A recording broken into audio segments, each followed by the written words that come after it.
Assalamualaikum warahmatullahi wabarakatuh. Salam kawan pustaka.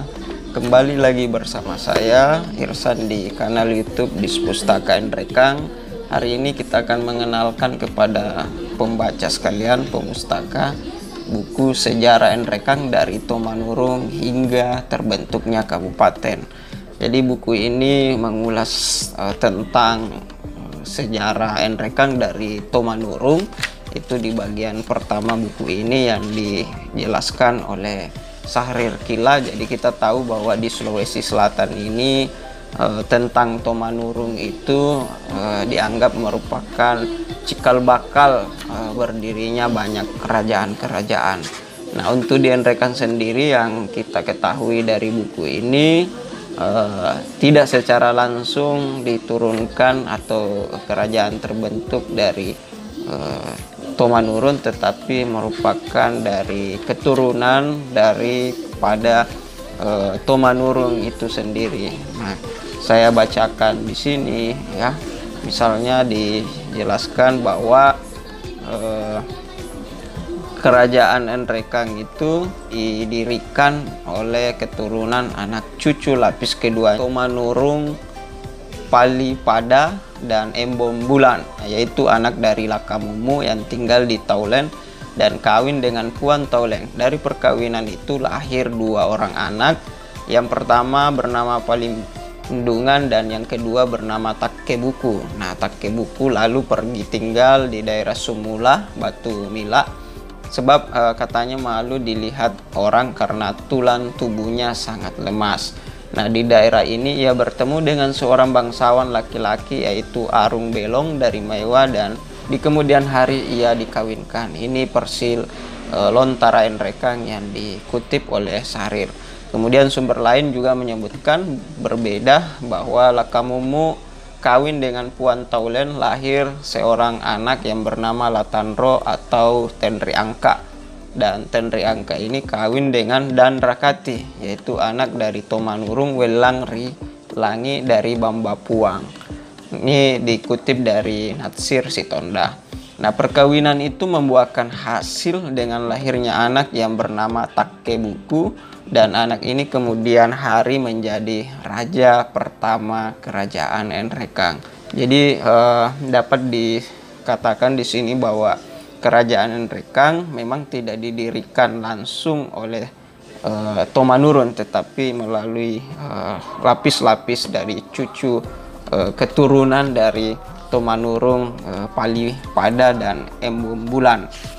Nah, ini yang dijelaskan di bagian pertama ini oleh Sahrir juga menyebutkan tentang masuknya Islam di Enrekang.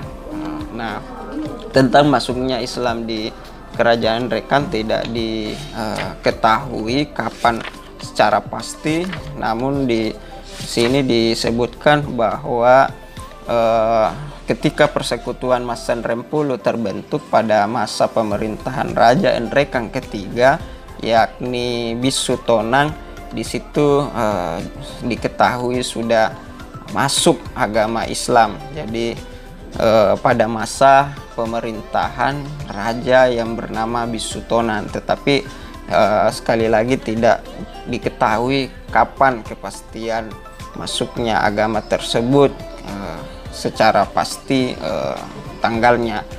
Nah, di sini juga Sahrir memberikan saran kepada kita bahwa pemerintah kabupaten lebih memperhatikan tentang penulisan sejarah yang ada di Enrekang, dan untuk mengenal Enrekang itu secara lebih dekat maka perlu dikaji lebih mendalam, dan juga disarankan di sini termasuk perpustakaan Enrekang dan arsip mencari naskah-naskah lokal hasil penelitian di Sulawesi Selatan. Ya, ini mungkin yang perlu kita lakukan karena mengingat masih banyak naskah-naskah yang mungkin ada di luar sana yang belum kita himpun atau hunting.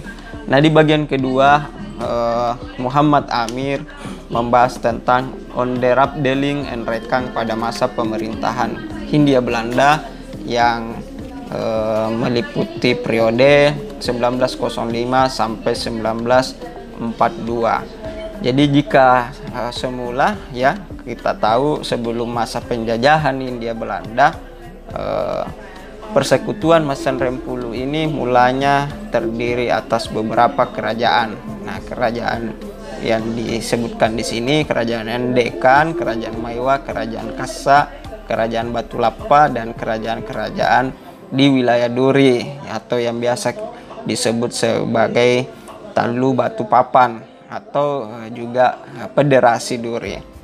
Namun dalam perkembangannya, terutama ketika pemerintah Hindia Belanda melakukan pemetaan wilayah kekuasaan sesudah ekspedisi militer, kerajaan Kassa dan kerajaan Batu Lapa kemudian dikeluarkan dari Onderafdeling en Rekang lalu digabungkan ke Onderafdeling Pindrang. Nah, itulah sebabnya persekutuan Masan Rempulu terdiri atas 5 kerajaan, yakni En Rekang, Maiwa, Malua, Ala, dan Buntu Batu.